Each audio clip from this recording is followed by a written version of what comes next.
नमस्कार, मैं प्रियंका राय आप सभी दर्शकों का अन्नदाता कार्यक्रम में स्वागत करती हूं। हमारे देश का किसान जन का पोषक है, वो श्रम का देवता है, अन्नदाता है। उसमें ही भारत की आत्मा निवास करती है। ऐसे ही किसानों की प्रगति के लिए हम खेती बाड़ी से जुड़ी हुई बहुत सी नई लाभकारी जानकारियां हर रोज सुबह लेकर आते हैं। तो चलिए कार्यक्रम शुरू करने से पहले देखते हैं क्या है आज के अन्नदाता में। भूमिगत जलस्तर की है गंभीर समस्या, अपनाए जरूरी उपाय। किसान ने लिया खरबूजा की खेती से बम्पर उत्पादन। किसान भाइयों, जैसी कि भूमि का जलस्तर काफी नीचे चला गया है, साथ ही राज्य के कई जिलों में सिंचाई जल की काफी कमी भी देखी जा रही है। इस जल की कमी को आप आसानी से दूर कर सकते हैं, बस जरूरत है वर्षा जल को संग्रहित करने की। तो इसके लिए आप कौन कौन से उपाय अपनाएं, इस बारे में बता रहे हैं बिरसा कृषि विश्वविद्यालय कांके रांची के कृषि अभियंत्रण डॉक्टर DK रूसिया।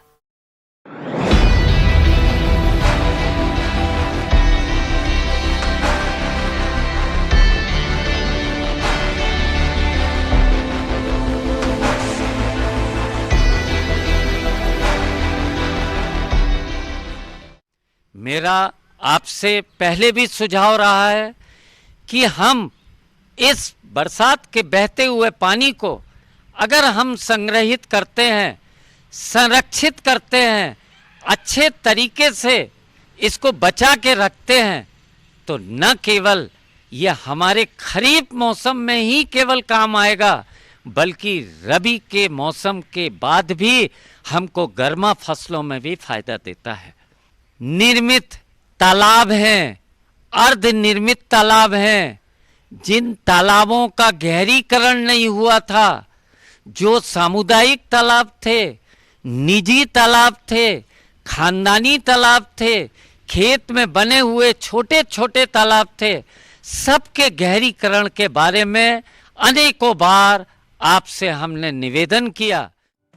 गांव का पानी गांव में और खेत का पानी खेत में की तर्ज पर अब पहाड़ का पानी पहाड़ में भी कवायद शुरू करनी होगी। इसके लिए पहाड़ी और पठारी क्षेत्रों में ढलान के विपरीत जुताई करना प्रमुख है। इसके अलावा अधिक ढलान वाली जगहों पर समोच्च खेती यानी सीढ़ीनुमा खेती को बढ़ावा देना होगा। पहाड़ों पर जगह जगह पर छोटी खाइयां खोदनी होंगी, जिससे वर्षा जल इनमें इकट्ठा होने लगेगा और धीरे धीरे रिसकर नीचे की ओर आएगा, जिससे भूजल स्तर में बढ़ोतरी होगी, साथ ही मिट्टी कटाव भी रुकेगा। हम अपने तालाब को अगर वह उथल पुथल है, उसको पुनः श्रमदान करके सरकार की योजनाओं को लाभ उठाकर हम उसको गहरा करें। विभिन्न तरीकों से गहरे करने के हमारे पास उपाय हैं। मानव बल से, मनरेगा की सहायता लेकर, हमारी विभिन्न उपकरणों, मशीनों, ट्रैक्टर, JCB, जो तरीका आप सुलभ तरीके से पा सकें, उस तरीके से हम तालाब की मेड़ों को दुरुस्त करें, उनको गहरीकरण करें। उसमें जो कचरा या मिट्टी जमा हो चुकी है, उसको हम मेड़ पर अच्छे से डालें, उस पर वृक्षारोपण करें, ताकि मेड़ का पानी बहकर तालाब की गहराई को कम न कर सके। और जो पानी जाने का रास्ता तालाबों में है, पोखरों में है, उसको हम पहले एक छोटा सा गड्ढा बनाकर उसमें एकत्रित करके पाइप के माध्यम से पानी पहुंचाएं, ताकि हमारी बालू और अन्य कण वहीं उसी छोटे गड्ढे में रुक जाएं और सीधे तालाब में प्रवेश न कर सके। ऐसा करने से हमारी तालाब की गहराई कम होगी, पानी का संग्रहण कम होगा और हम उस पानी के उपयोग को थोड़ा कम खेतों में कर पाएंगे। हम पानी को बचाएं। पानी को बचाने के इतने अच्छे अच्छे रास्ते हैं कि हम कुआं अगर अर्धनिर्मित है और उसमें भी अगर पानी जम गया है, उसको भी खाली करने का अभी 15 दिन हमारे पास समय है। हम जी जान लगाकर एकजुट होकर काम करेंगे तो हमारे पास पानी अच्छा संग्रहित हो सकेगा। यह संग्रहित पानी न केवल खेतों में उपयोग होगा, बल्कि हमारी जमीन के अंदर जो पानी का लेवल निरंतर घटता चला जा रहा है, इसको भी ऊपर लाएगा, ताकि हमारे हैंड पंप हैं, कुएं हैं, इनका जल स्तर भी ऊपर मेंटेन रहे। सबको जागरूक नागरिक की तरह जल संरक्षण का अभियान चलाते हुए बच्चों और महिलाओं में जागृति लानी होगी। अगर प्रत्येक घर की छत पर वर्षा जल का भंडार करने के लिए 1 या 2 टंकी बनाए जाए और उन्हें मजबूत जाली या फिल्टर कपड़े से ढक दिया जाए, तो हर नगर में जल संरक्षण किया जा सकेगा। छोटे छोटे पोखरों का निर्माण करके जितनी हमारे पास जमीन है, उसमें कम से कम एक खेत का 1/10वां हिस्सा भी अगर हम अपने खेत में प्रयोग में लाते हैं जल को संग्रहित करने में, तो हमारे खेत को पानी देने के लिए वह सक्षम हो जाता है। हम अगर गहराई 10 फीट रखते हैं, हमारे पास बहुत दिनों तक पानी, मई जून तक पानी रह जाता है। हम मछली पालन भी कर सकते हैं, उसमें बतख पालन भी कर सकते हैं। अगर खेती की बात करें तो खेतों में छोटे छोटे तालाब, पोखरा या डोभा को बनाना पड़ेगा, जिसमें वर्षा का पानी इकट्ठा हो सकेगा। साथ ही खेतों में मेड़बंदी के काम को बढ़ावा देना होगा। नदी नालों पर डैम बनाने में भी जल संरक्षण काफी सहायक है। ऐसे में छोटे छोटे नालों पर कच्चे डैम बना सकते हैं, जिसमें काफी पानी को इकट्ठा किया जा सकता है। इनसे भूजल स्तर भी बढ़ता है। इसके अलावा नहरों और सिंचाई नालियों की सफाई करनी भी जरूरी है। किसान भाइयों, वक्त के साथ साथ पुराने तालाब में मिट्टी की मात्रा अधिक बढ़ जाती है, जिससे उनकी जल धारण क्षमता कम हो जाती है। ऐसे में पुराने तालाबों का गहरीकरण करना बेहद जरूरी होता है। साथ ही नलकूप और कुओं का पुनर्भरण करने हेतु जरूरी संरचनाओं को बनाना भी जरूरी है। और फसलों की सिंचाई में टपक और फव्वारा जैसी उन्नत तकनीकियों को अपनाने की जरूरत है, ताकि कम पानी में अधिक फसलों की सिंचाई की जा सके।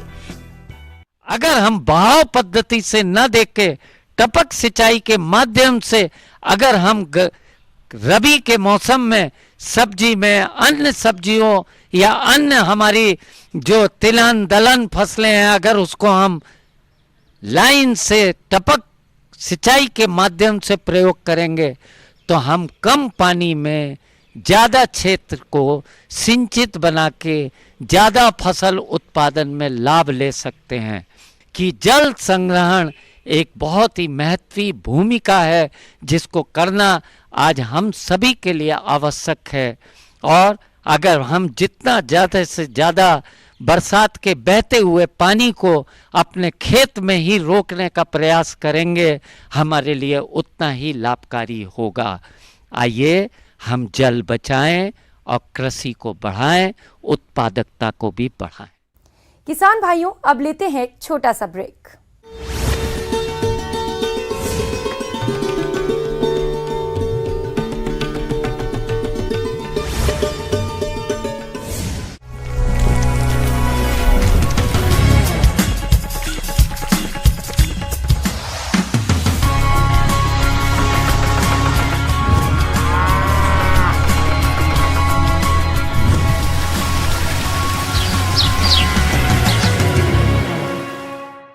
ब्रेक के बाद आप सभी दर्शकों का अन्नदाता में स्वागत है।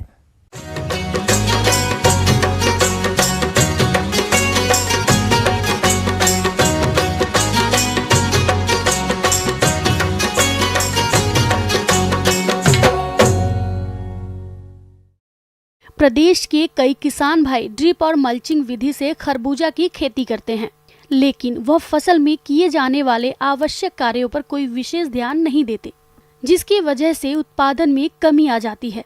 वहीं दूसरी ओर ग्राम गुलावा जिला सागर के प्रगतिशील किसान सिद्धार्थ पटेल, जिन्होंने ड्रिप और मल्चिंग विधि से खरबूजा की खेती की है, वह खेत की तैयारी से लेकर फसल की तुड़ाई तक अपनी फसल की विशेष देखरेख करते हैं और इन्होंने खरबूजा का बम्पर उत्पादन लिया है। तो आइए मिलते हैं और जानते हैं इनके अनुभवों के बारे में।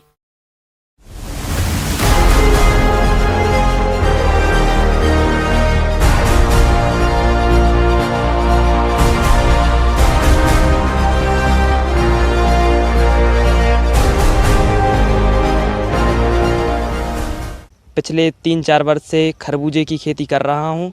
मैं अपने बड़े बुजुर्ग माता पिता जो हैं उनके मार्गदर्शन में ये खरबूजे की खेती कर रहा हूँ। मैंने इस वर्ष लगभग 4 एकड़ में जो खरबूजे की फसल है वो लगाई हुई है।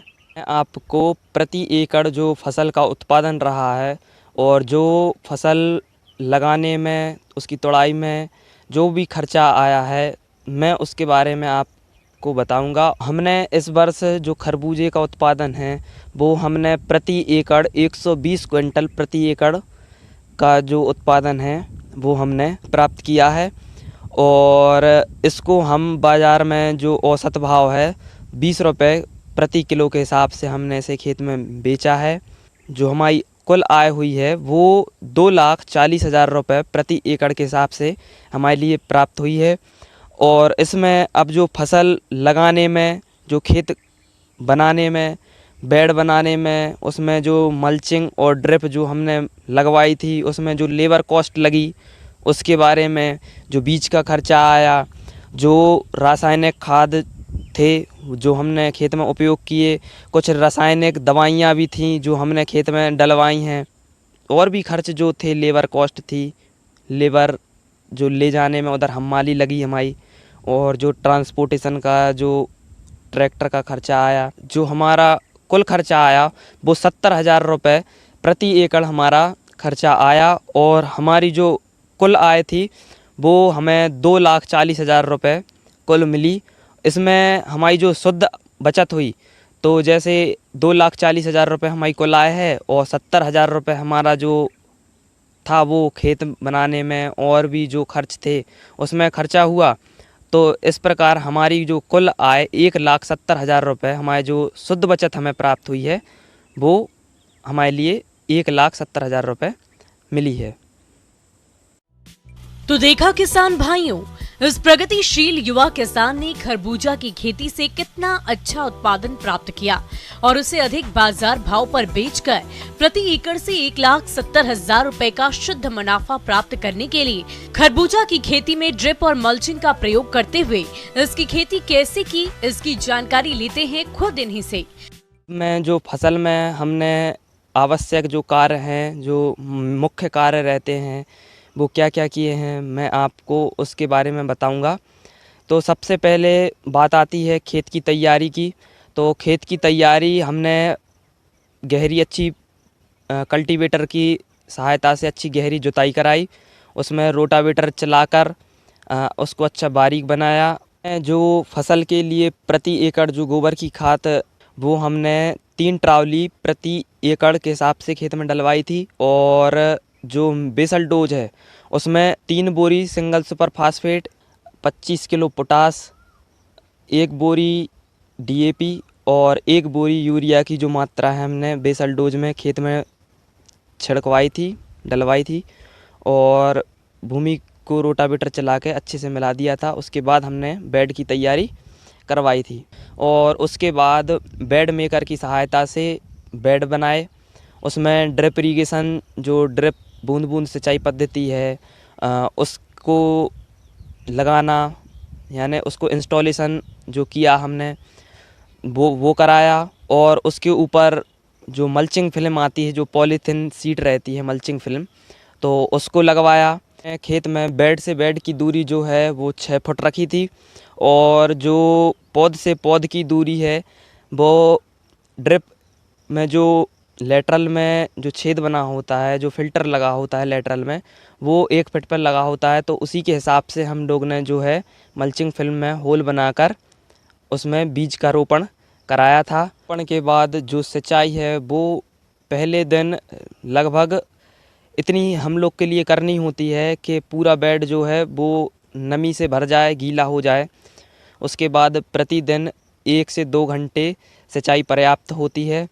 और मैंने जो सिंचाई के साथ में जो ड्रिप के फर्टिलाइज़र, वाटर सॉल्युबल खाद जो आते हैं उनको वेंचुरी के माध्यम से चलाया था। जैसे मैग्नीशियम सल्फेट है, कैल्शियम नाइट्रेट है, 19-19 है, 1261-0 है, अमोनियम सल्फेट है, और भी कई खाद आते हैं जो वेंचुरी के माध्यम से दिए जाते हैं। वो हमने अपनी फसल में प्रतिदिन के हिसाब से प्रति एकड़, जैसे उनकी मात्रा प्रति एकड़ 1 kg प्रतिदिन के हिसाब से चलाना होता है, तो हमने वो अपने खेत में चलवाए थे।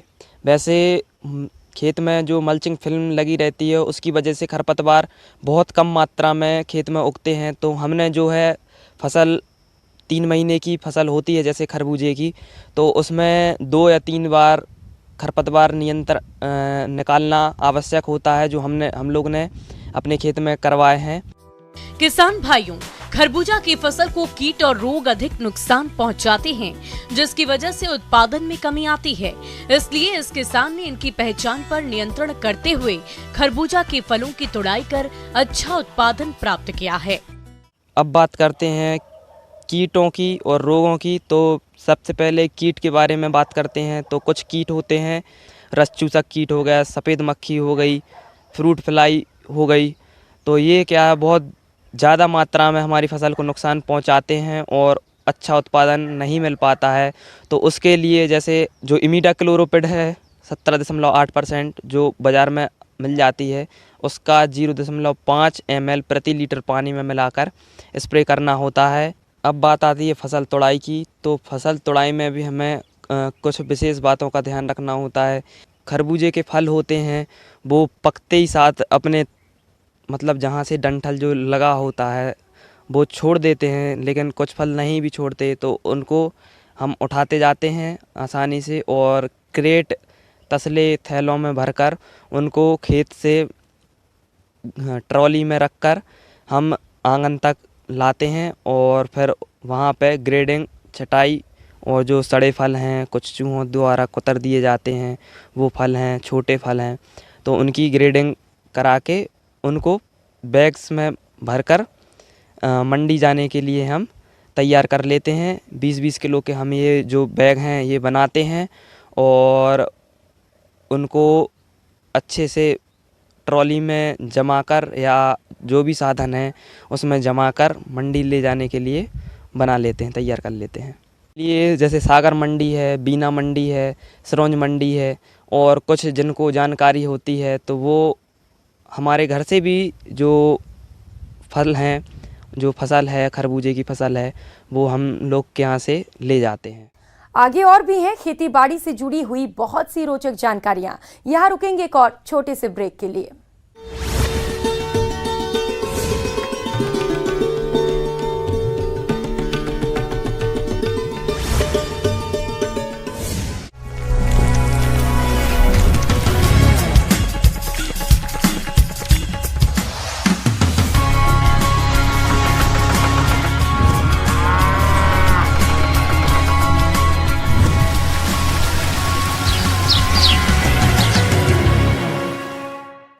ब्रेक के बाद एक बार फिर आप सभी दर्शकों का अन्नदाता कार्यक्रम में स्वागत है।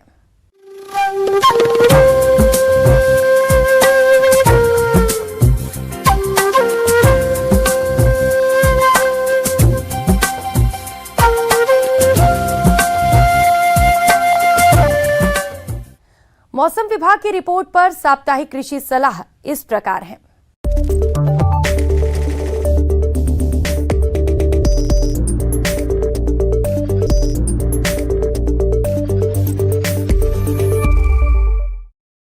ग्रामीण कृषि मौसम सेवा, भारत मौसम विज्ञान विभाग, बिहार कृषि विश्वविद्यालय साबौर द्वारा भेजे गए मौसम पूर्वानुमान रिपोर्ट के आधार पर जिला मधेपुरा और इससे लगे जिलों में आगामी दिनों में हल्की से मध्यम वर्षा की संभावना है।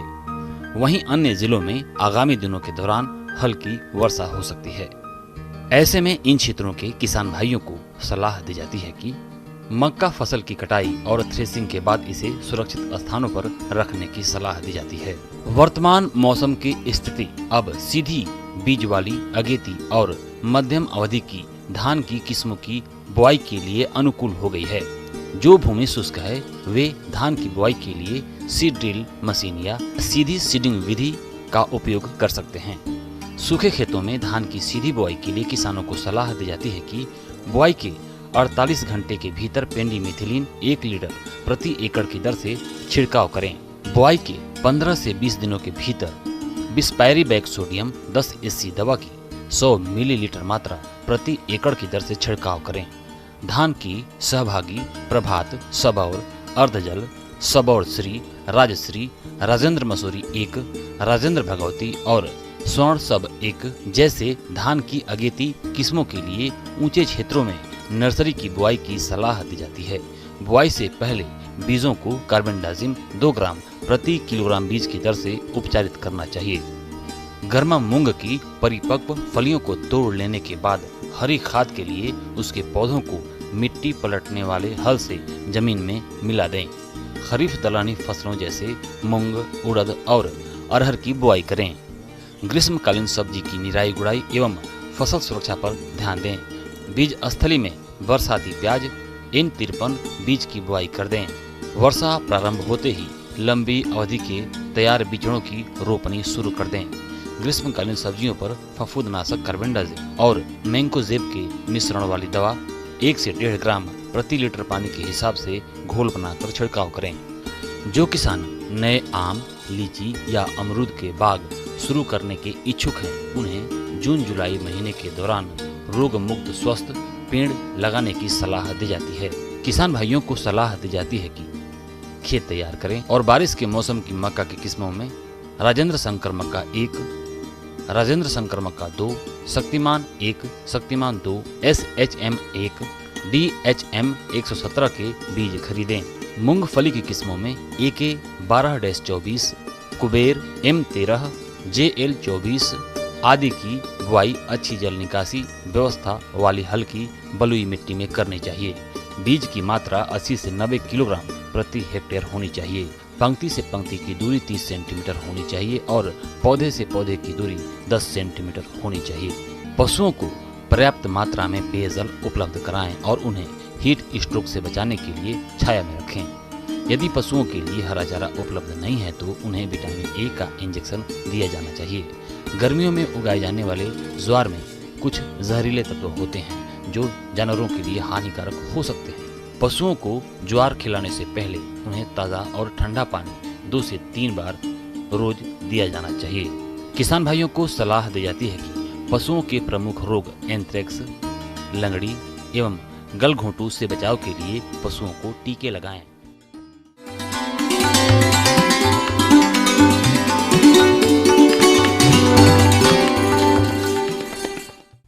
आइए जानते हैं अन्नदाता निशुल्क फोन के माध्यम से पूछे गए समस्याओं का समाधान। अन्नदाता निशुल्क फोन संपर्क सेवा के माध्यम से पूछे गए प्रश्नों में से आज हमने जिस प्रश्न को कार्यक्रम में शामिल किया है उससे पूछा है ग्राम सिदोप कलान, जिला मधुबनी के कृषक गोपाल वर्मा ने। ये स्वीट कॉर्न मक्का की बुवाई तकनीक के बारे में जानकारी चाहते हैं। तो गोपाल वर्मा जी, आपकी जानकारी के लिए प्रस्तुत है कार्यक्रम का ये अंश।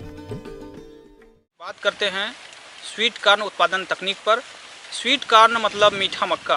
तो जनरली हम देखते हैं कि जब हम मक्का को लगा देते हैं, अब बात करते हैं मिट्टी के चुनाव का।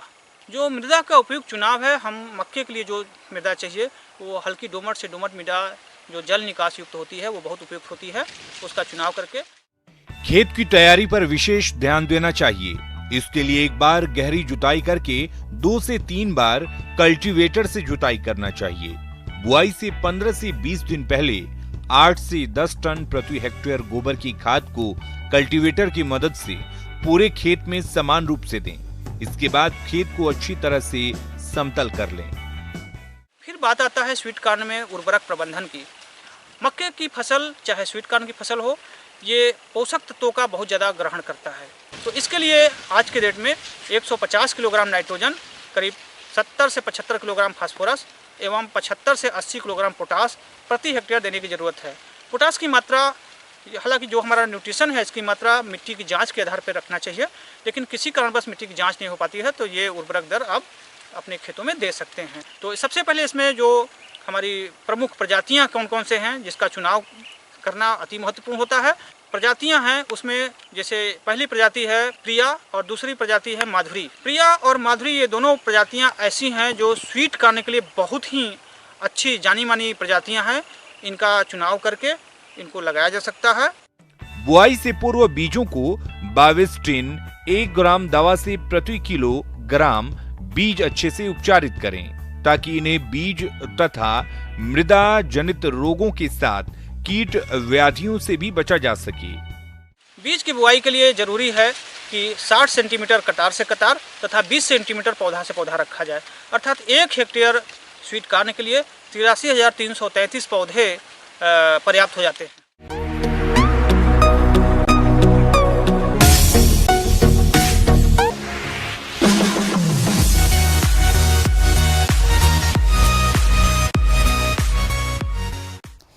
नजर डालते हैं राज्य की कुछ मंडियों के प्रमुख फसलों के बाजार भाव पर।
किसान भाइयों, कृषि संबंधित समस्या और सुझावों के लिए आप हमें इस पते पर संपर्क कर सकते हैं। प्रोड्यूसर अन्नदाता news 18 Bihar Jharkhand, Ramoji film city, Hyderabad 501512। साथ ही आप हमें ईमेल भी कर सकते हैं। हमारा ईमेल है p18annadatabihar@nw18.com। इसके अतिरिक्त आप हमें निशुल्क हेल्पलाइन नंबर 18008892 पर सोमवार से शनिवार सुबह 10 से शाम 4 बजे तक के बीच संपर्क कर सकते हैं।